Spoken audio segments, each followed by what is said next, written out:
evening. Welcome everybody back again to Muffin Reads the Classics with 2020 Muffin Reads The Christmas Carol. The beepers have beep again. I have my beverage. I have these very sparkly shoes. And we have part 2. We left Scrooge, having just returned home, and he had seen Marley's face in the knocker of his front door and was feeling distinctly spooked. So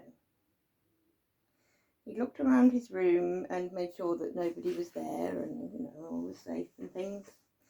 Said humbug to himself and walked across the room and then sat down in his chair.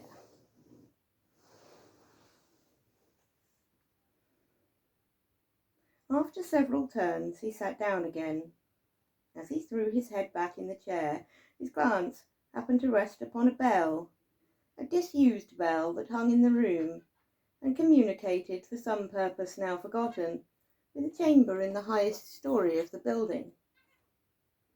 It was with great astonishment and with a strange, inexplicable dread that as he looked, he saw this bell begin to swing. It swung so softly in the outset that it scarcely made a sound, but soon it rang out loudly, and so did every bell in the house. This might have lasted half a minute or a minute, but it seemed an hour. The bells ceased as they had begun, together. They were succeeded by a clanking noise deep down below, as if some person were dragging a heavy chain over the casks in the wine merchant's cellar. Scrooge then remembered to have heard that ghosts in haunted houses were described as dragging chains. The cellar door flew open with a booming sound, and then he heard the noise much louder on the floors below, then coming up the stairs, then coming straight to his door. "It's humbug still," said Scrooge. "I won't believe it." His colour changed, though, when, without a pause, it came on through the heavy door and passed into the room before his eyes. Upon its coming in, the dying flame leapt up as though it cried, "I know him! Marley's ghost!" and then fell again. The same face, the very same. Marley in his pigtail, usual waistcoat, tights, maybe slacks, I don't know.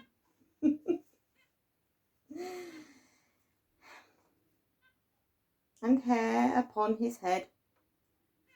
The chain he clasped about his middle. It was long and wound about him like a tail, and it was made, for Scrooge observed it closely, of cash boxes. Keys, padlocks, ledgers, deeds, and heavy purses wrought in steel. His body was transparent, so that Scrooge, observing him and looking through his waistcoat, could see the 2 buttons on his coat behind. Scrooge had often heard it said that Marley had no bowels, but he had never believed it until now. No, nor did he believe it even now, though he looked the phantom through and through, and saw it standing before him, though he felt the chilling influence of its death-cold eyes, and marked the very texture of the folded kerchief bound about its head and chin, which wrapper he had not observed before. He was still incredulous, and fought against his senses. "How now?" said Scrooge, caustic and cold as ever. "What do you want with me?" "Much." Marley's voice, no doubt about it. "Who are you?" "Ask me who I was." But who were you then?" said Scrooge, raising his voice. "Your particular for a shade. He was going to say to a shade, but substituted this as more appropriate. In life I was your partner, Jacob Marley. Can you sit down? Asked Scrooge, looking doubtfully at him. I can. Do it then.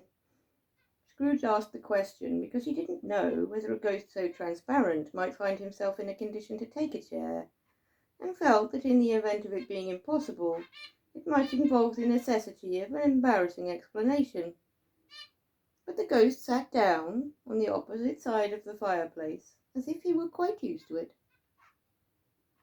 You don't believe in me, observed the ghost.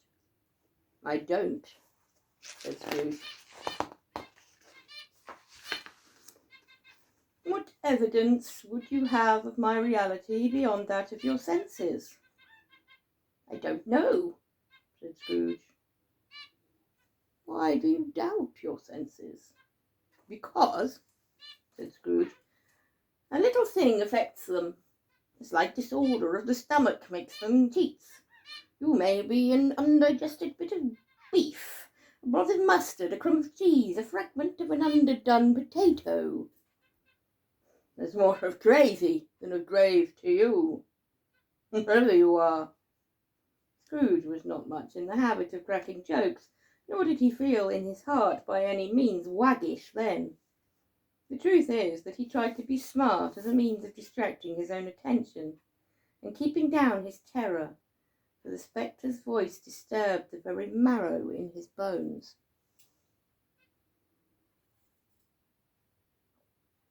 To sit, staring at those fixed, glazed eyes, in silence for a moment, would play, Scrooge felt, the very deuce with him. There was something very awful, too, in the spectre's being provided with an infernal atmosphere of its own. Scrooge could not feel it himself, but this was clearly the case, for though the ghost sat perfectly motionless, its hair and skirts and tassels were still agitated as if by the hot vapour from an oven. You see this toothpick? Said Scrooge, returning quickly to the charge for the reason just assigned, and wishing, though it were only for a second, to divert the vision's stony gaze from himself. I do, replied the ghost. You're not looking at it. But I see it, said the ghost, notwithstanding. Well, returned Scrooge, I have but to swallow this, and for the rest of my days persecuted by a legion of goblins, all of my own creation. Humbug, I tell you, humbug. At this the spirit raised a frightful cry, oh,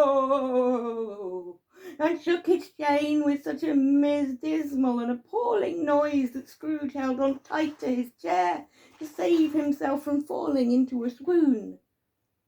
But how much greater was his horror when the phantom, taking off the bandage round its head, as if it were too warm to wear indoors, its lower jaw dropped down upon its breast. Scrooge fell upon his knees and clasped his hands before his face. Mercy!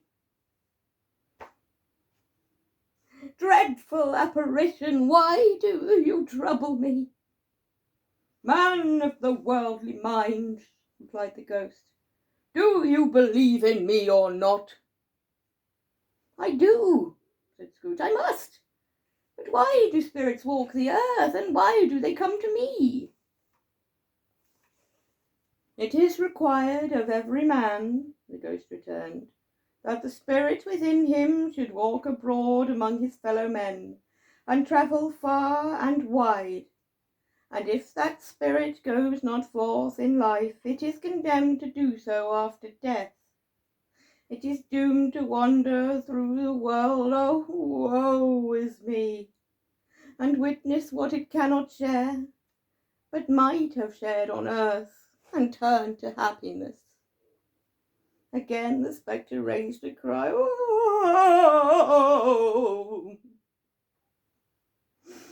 and shook its chain and wrung its shadowy hands.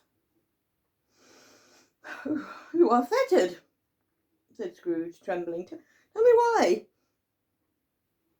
"I wear the chain I forged in life," replied the ghost. "I made it, link by link, and yard by yard I girded it of my own free will, and of my own free will I wore it. Its pattern is strange to you?" Scrooge trembled more and more. "Or would you know," pursued the ghost, "the weight and length of the strong coil you bear yourself? It was as full and heavy and as long as this 7 Christmas Eves ago. You have laboured on it since. It is a ponderous chain."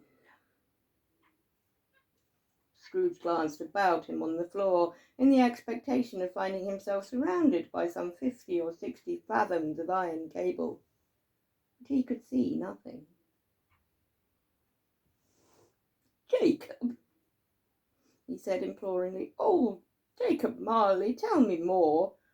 Speak comfort to me, Jacob." "I have none to give," the ghost replied.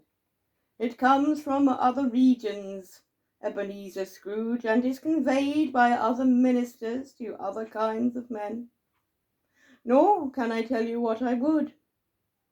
A very little more is all permitted to me. I cannot rest, I cannot stay, I cannot linger anywhere. My spirit never walked beyond our counting-house, mark me. In life my spirit never roved beyond the narrow limits of our money-changing hole, and weary journeys lie before me." It was a habit with Scrooge, whenever he became thoughtful, to put his hands in his breeches pockets. Pondering on what the ghost had said, he did so now, but without lifting up his eyes or getting off his knees. "You must have been very slow about it, Jacob," Scrooge observed in a businesslike manner, though with humility and deference. "Slow?" the ghost repeated. 7 years dead," mused Scrooge. "Travelling all the time?" "The whole time," said the ghost. "No rest, no peace, incessant torture of remorse." "You travel fast?" "On the wings of the wind," replied the ghost. "You might have got over a great quantity of ground in 7 years," said Scrooge. The ghost, on hearing this, set up another crow and clanked its chain so hideously in the dead silence of the night that the ward would have been justified in indicting it for a nuisance. "Oh, captive bound and double-ironed," cried the phantom, "not to know that ages of incessant labour by immortal creatures for this earth must pass into eternity before the good of which I don't know how to turn pages, of which it is susceptible is all developed. Not to know that any Christian spirit working kindly in its little sphere, whatever it may be, will find its mortal life too short for its means of usefulness. Not to know that no space of regret can make amends for one's life's opportunities misused. Oh, such was I, oh, such was I." But you were always a good man of business, Jacob," faltered Scrooge, who now began to apply this to himself. "Business?" cried the ghost, wringing its hands again. "Mankind was my business. The common welfare was my business. Charity, mercy, forbearance, and benevolence were all my business.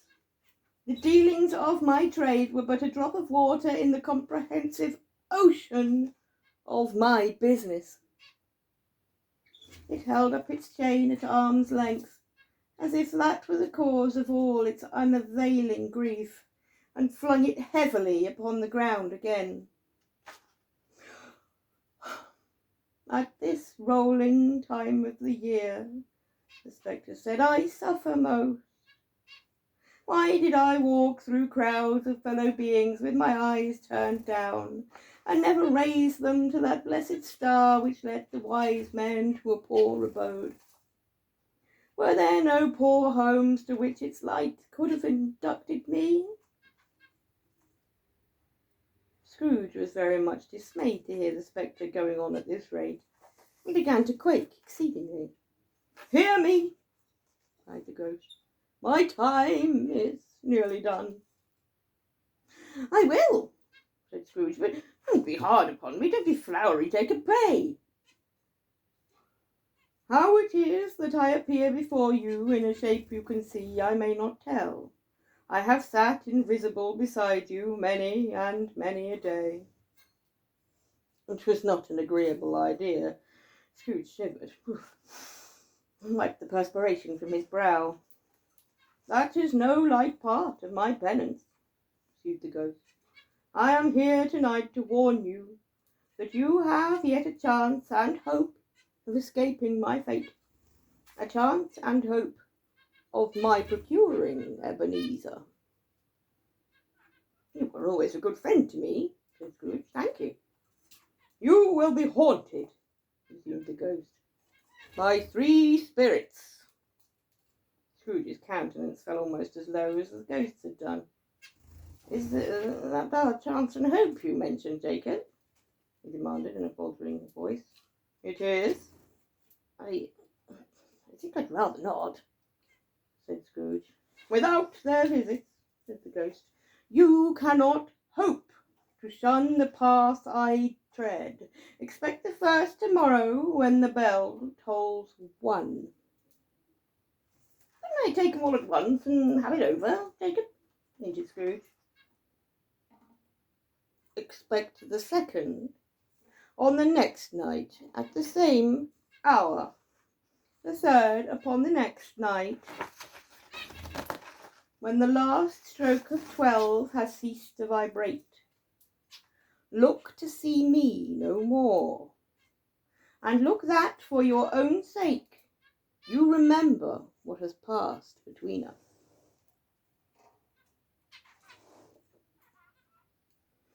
When it had said these words, the spectre took its wrapper from the table and bound it round its head as before.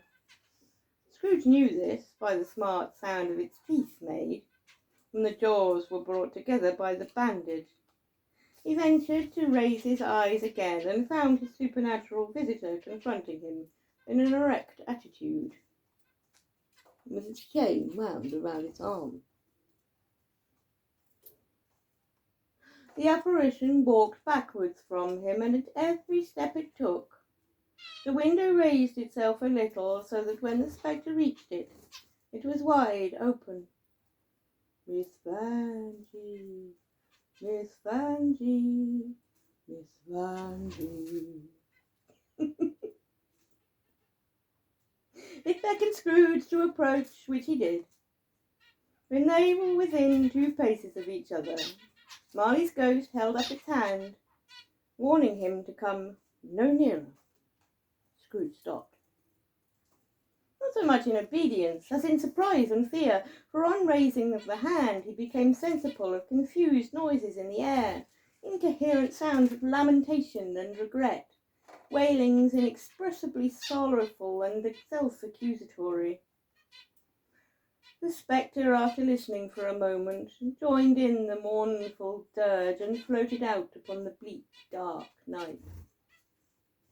Scrooge followed to the window, desperate in his curiosity. He looked out. The air was filled with phantoms wandering hither and thither in restless haste, and moaning as they went. Every one of them wore chains like Marley's ghost. Some few, they might be guilty governments, were linked together. None were free. Many had been personally known to Scrooge in their lives. He had been quite familiar with one old ghost in a white waistcoat, with a monstrous iron safe attached to its ankle, who cried piteously at being unable to assist a wretched woman with an infant who he saw below upon a doorstep. The misery was with them all, clearly, that they sought to interfere for good in human matters, and had lost the power forever.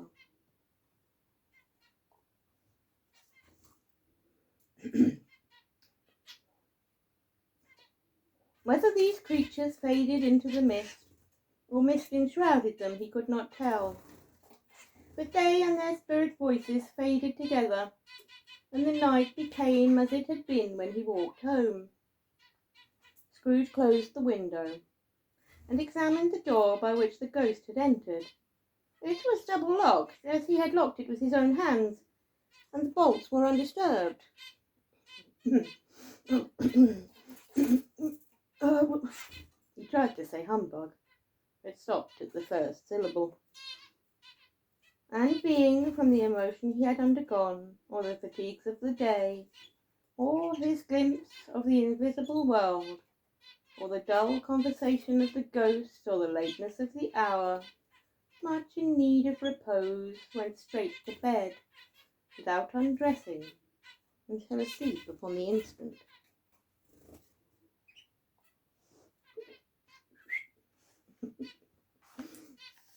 You're all very cheapy. Cheapy guys. Slave 2. The first of the three spirits.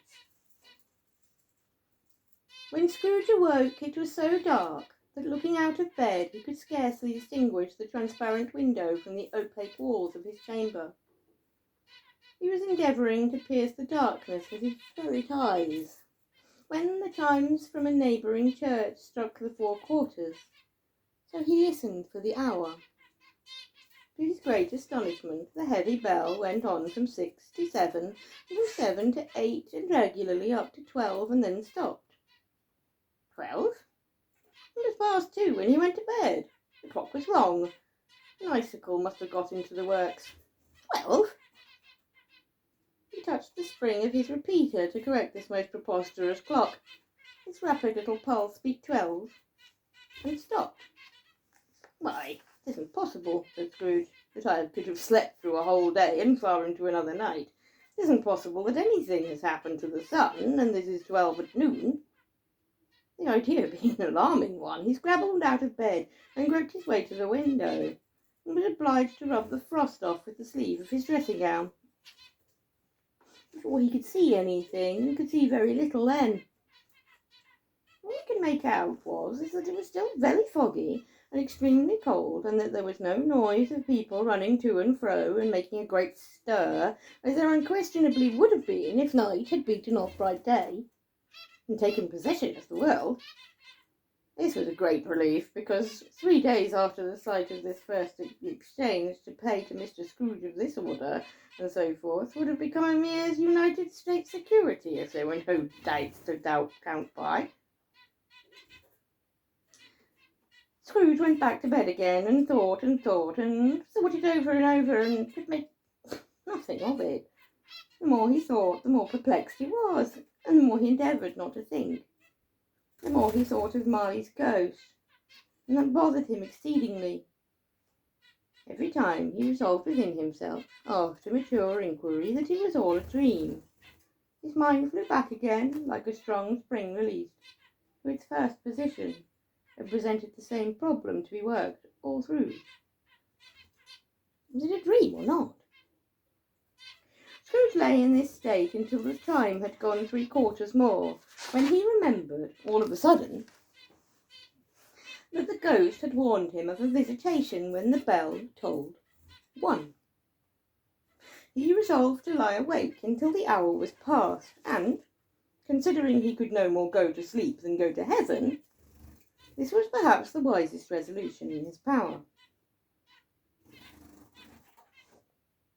That quarter was so long that he was more than once convinced he must have sunk into a doze unconsciously and missed the clock. At length it broke upon his listening ear. Ding dong! 1/4 past, said Scrooge, counting. Ding dong. 1/2 past. Ding dong. 1/4 to it, said Scrooge. Ding dong. The hour itself, said Scrooge triumphantly, and nothing else. He spoke before the hour bell sounded, which it did now with a deep, dull, hollow, melancholy 1. Lights flashed up in the room upon an instant, and the curtains of his bed were drawn. The curtains of his bed were drawn aside, I tell you, by a hand. Not the curtains at his feet, nor the curtains at his back, but those to which his face was addressed. The curtains of his bed were drawn aside, and Scrooge, starting up into a half-recumbent attitude, found himself face to face with the unearthly visitor who drew them, as close to it as I am to you now. And I am standing in the spirit at your elbow. It was a strange figure, like a child, yet not so like a child, as like an old man, viewed through some supernatural medium which gave him the appearance of having receded from the view, and being diminished to a child's proportions. Its hair, which hung about its neck and down its back, was white as if with age, and yet the face had not a wrinkle in it, and the tenderest bloom was on the skin. The arms were very long and muscular, the hands the same, as if its hold were of uncommon strength. Its legs and feet, most delicately formed, were like those upper members. It wore a tunic of purest white, and round its waist was bound a lustrous belt, the sheen of which was beautiful.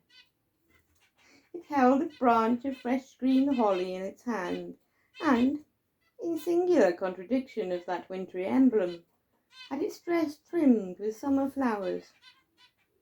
But the strangest thing about it was, that from the crown of its head there sprung a bright, clear jet of light, by which all of this was visible, and which was doubtless the occasion of its using in its duller moments a great extinguisher for a cap, which it now held under its arm.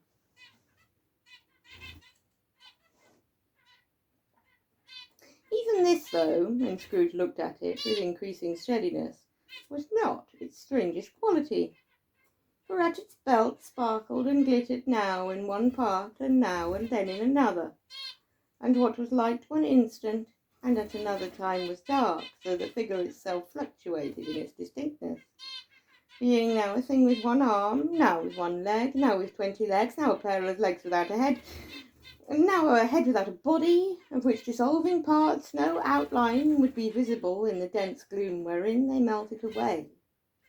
And in the very wonder of this, it would be itself again, distinct and clear as ever. "Are you the spirit, sir, whose coming was foretold to me?" asked Scrooge. "I am."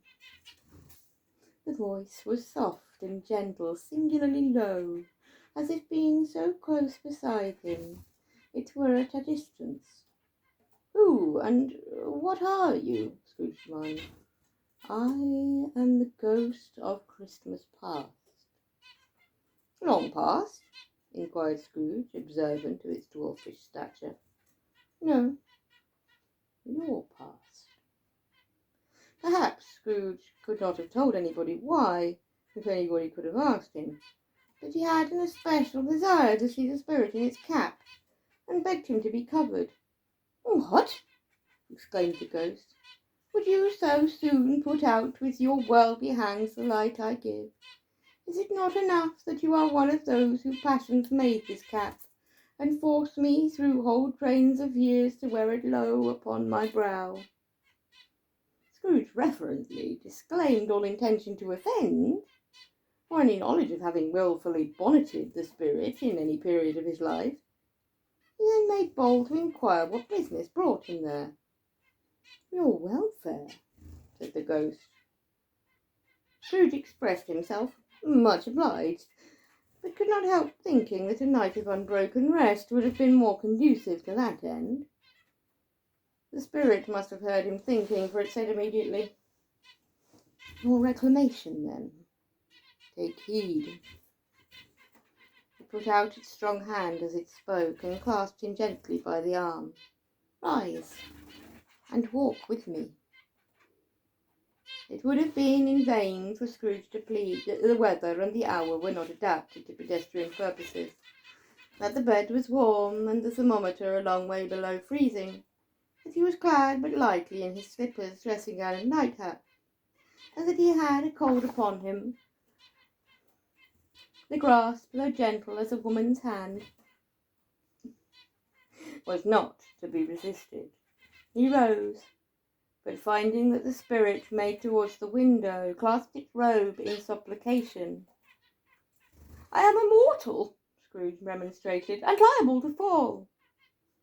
"Bear but a touch of my hand there," said the spirit, laying its hand upon its heart, "and you shall be upheld in more than this." And there we shall leave it until the morrow.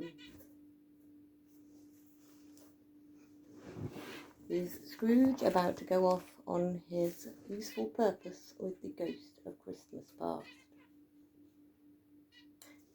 Thank you very much for listening to yet another episode of Muffin Reads a Christmas Carol. I, Muffin, wish you a good night.